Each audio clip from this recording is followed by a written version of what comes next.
Hello students, welcome to online school. Today we see chapter 9 जैव अणु of 11th class biology. Watch the video from start to end. If you like the video, then please like and share. आइए हम chapter 9 जैव अणु का solution कर लेते हैं। ठीक है, इसमें हम पहले क्वेश्चन आंसर डिस्कस कर लेते हैं। फर्स्ट क्वेश्चन दिया गया है, वृहद अणु क्या है, उदाहरण दीजिए। वृहद अणु क्या है, उदाहरण दीजिए। इसका आंसर आ जाएगा, जो तत्व अम्लीय अम्लीय अंश में पाए जाते हैं वे वृहद अणु या वृहद जैविक अणु कहलाते हैं। ठीक है, एक बार फिर देख लीजिएगा, जो तत्व अम्लीय अम्लीय अंश में पाए जाते हैं वे वृहद अणु या वृहद जैविक अणु कहलाते हैं। ठीक है, इसका एग्जाम्पल देख लेते हैं, न्यूक्लिक अम्ल। ठीक है, न्यूक्लिक अम्ल इसका उदाहरण है। ठीक है, नेक्स्ट क्वेश्चन देखते हैं, क्वेश्चन नंबर 2।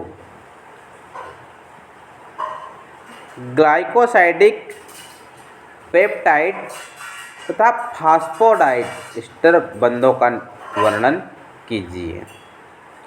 ग्लाइकोसाइडिक पेप्टाइड तथा फास्फोडाइड एस्टर बंधों का वर्णन कीजिए। इसका आंसर आ जाएगा, ग्लाइकोसाइडिक बंध। ठीक है, पहले हम देखते हैं ग्लाइकोसाइडिक बंध। बहुलीकरण में मोनोसैकेराइड अणु एक दूसरे के पीछे जैसे सहसंयोजी बंध द्वारा जुड़ते हैं। ठीक है, उसे ग्लाइकोसाइडिक बंध कहते हैं। बहुलीकरण में मोनोसैकेराइड अणु एक दूसरे के पीछे जिस सहसंयोजी बंध द्वारा जुड़ते हैं उसे ग्लाइकोसाइडिक बंध कहते हैं। ठीक है, इस बंध में एक मोनोसैकेराइड अणु का एल्डिहाइड या कीटोन समूह द्वारा अणु के एल्कोहलीय अर्थात हाइड्रोक्सिल समूह, ठीक है, अर्थात हाइड्रोक्सिल समूह से जुड़ता है, जिसमें कि जल का एक अणु पृथक हो जाता है। ठीक है, जिसमें कि जल का एक अणु पृथक हो जाता है। ठीक है, अब हम देखते हैं पेप्टाइड बंध। ठीक है, पेप्टाइड बंध, जिस बंध द्वारा अमीनो अम्ल के अणु एक दूसरे से आगे पीछे जुड़ते हैं। ठीक है, ध्यान से समझेगा, जिस बंध द्वारा अमीनो अम्ल के अणु एक दूसरे से आगे पीछे जुड़ते हैं उसे पेप्टाइड या एमाइड बंध कहते हैं। ठीक है, उस बंध को पेप्टाइड या एमाइड बंध कहते हैं। यह बंध सहसंयोजी होता है। ठीक है, यह जो बंध होता है सहसंयोजी बंध होता है और एक अमीनो अम्ल के कार्बोक्सिलिक समूह की अगले अमीनो अम्ल के अमीनो समूह से अभिक्रिया के फलस्वरूप बनता है। इसमें जल का एक अणु हट जाता है। ठीक है, इसमें जल का एक अणु हट जाता है। ठीक है, अब हम देखते हैं फास्फोडाइएस्टर बंध। ठीक है, फास्फोडाइएस्टर बंध, न्यूक्लिक अम्ल के न्यूक्लियोटाइड्स, न्यूक्लिक अम्ल के न्यूक्लियोटाइड्स फास्फोडाइएस्टर बंधों द्वारा एक दूसरे से संयोजित होकर पॉलीन्यूक्लियोटाइड श्रृंखला बनाते हैं। फास्फोडाइएस्टर बंध समर्पित दो न्यूक्लियोटाइड्स के फास्फेट अणु के मध्य बनता है। डीएनए के दोनों पॉलीन्यूक्लियोटाइड श्रृंखलाओं के नाइट्रोजन क्षारक हाइड्रोजन बंध द्वारा जुड़े होते हैं। ठीक है, नेक्स्ट क्वेश्चन देखते हैं, क्वेश्चन नंबर 3। प्रोटीन की तृतीयक संरचना से क्या तात्पर्य है? प्रोटीन की तृतीयक संरचना से क्या तात्पर्य है? आइए हम इसका आंसर देख लेते हैं। प्रोटीन की तृतीयक संरचना के अंतर्गत प्रोटीन की एक लंबी कड़ी अपने ऊपर की ही ऊन के एक खोखले गोले के समान मुड़ी हुई होती है। यह संरचना प्रोटीन के त्रियात्मिक रूप को प्रदर्शित करती है। प्रोटीन की तृतीयक संरचना के अंतर्गत प्रोटीन की एक लंबी कड़ी अपने ऊपर ही उनके एक खोखले गोले के समान मुड़ी हुई होती है। ठीक है, खोखले गोले के समान मुड़ी होती है। यह संरचना प्रोटीन के त्रिआयामी रूप को प्रदर्शित करती है। ठीक है, नेक्स्ट क्वेश्चन देखते हैं। चिकित्सार्थ अभिकर्ता के रूप में प्रयोग आने वाले प्रोटीन का पता लगाइए व सूचीबद्ध कीजिए कि प्रोटीन की अन्य उपयोगिताओं को बताइए, जैसे सौंदर्य प्रसाधन आदि। ठीक है,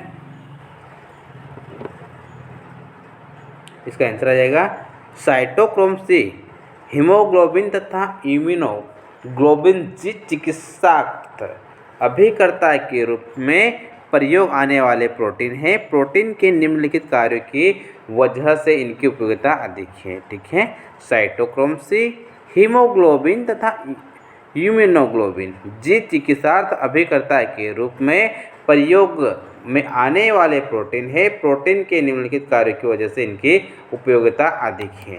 ठीक है, फर्स्ट नंबर पर दिया गया है लगभग सभी एंजाइम प्रोटीन के बने होते हैं। ठीक है, लगभग सभी एंजाइम प्रोटीन के बने होते हैं। थ्रोम्बिन तथा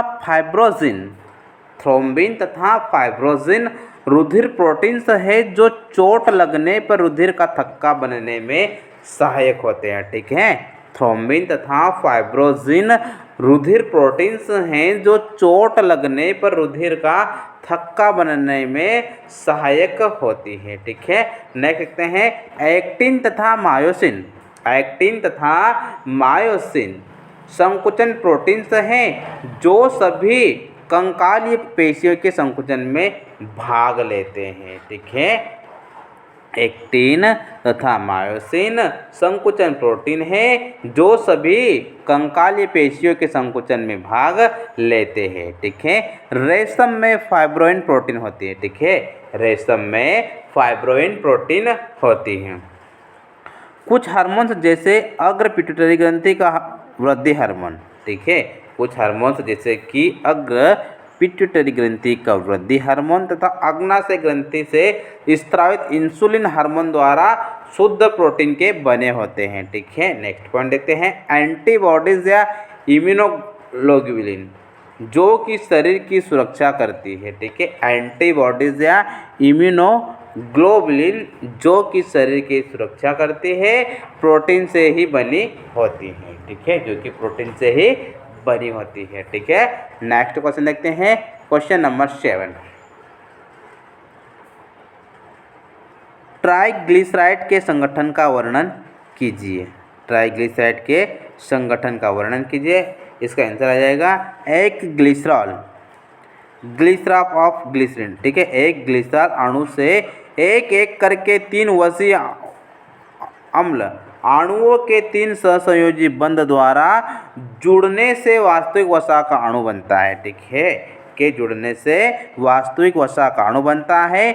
इन बंधों को एस्टर बंध, ठीक है, इन बंधों को एस्टर बंध कहते हैं। ग्लिसरॉल एक ट्राइहाइड्रिक अल्कोहल होता है। ठीक है, जो ग्लिसरॉल है वह एक ट्राइहाइड्रिक अल्कोहल होता है क्योंकि इसकी कार्बन श्रृंखला के तीनों कार्बन परमाणुओं से एक एक हाइड्रोक्सिल समूह जुड़ा होता है। एस्टर बंध प्रत्येक हाइड्रोक्सिल समूह तथा एक वसीय अम्ल के कार्बोक्सिलिक समूह, ठीक है, कार्बोक्सिलिक समूह के बीच बनता है, इसलिए वसा अणु के ट्राइग्लिसराइड या ट्राइग्लिसराइड कहते हैं। ठीक है,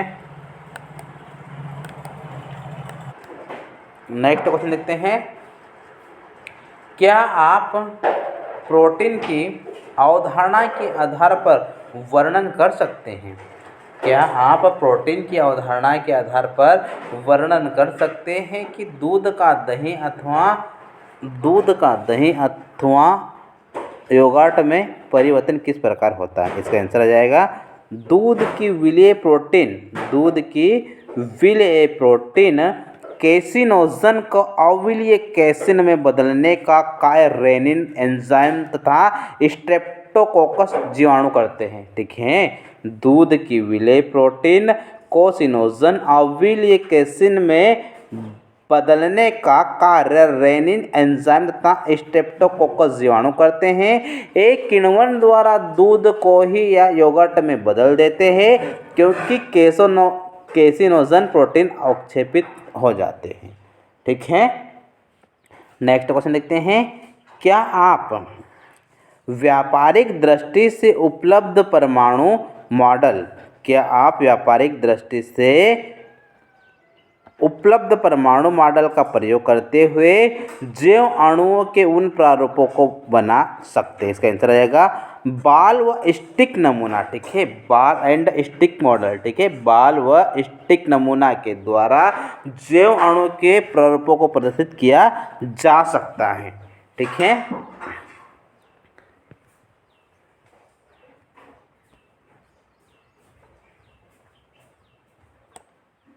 नेक्स्ट क्वेश्चन देखते हैं। गोंद किससे बने होते हैं? क्या फेविकोल इससे भिन्न है? बहुत ही बढ़िया क्वेश्चन है। गोंद किससे बने होते हैं? क्या फेविकोल इससे भिन्न है? इसका आंसर आ जाएगा गोंद। गोंद को इंग्लिश में बोलते हैं गम। ठीक है, यह एक द्वितीयक उपापचय। ठीक है, यह एक द्वितीयक उपापचय है। यह एक कार्बोहाइड्रेट बहुलक है। गोंद पौधे की काष्ठ वाहिकाओं। ठीक है, गोंद पौधों की काष्ठ वाहिकाओं से प्राप्त होने वाला उत्पाद है। यह कार्बनिक घोलक में अघुलनशील होता है। ठीक है, जो गोंद होता है वह कार्बनिक घोलक में अघुलनशील होता है। गोंद जल के साथ चिपचिपा घोल बनता है। ठीक है, गोंद जल के साथ चिपचिपा घोल बनता है। फेविकोल एक कृत्रिम औद्योगिक उत्पाद है। ठीक है, जो फेविकोल है वह कृत्रिम औद्योगिक उत्पाद है। ठीक है।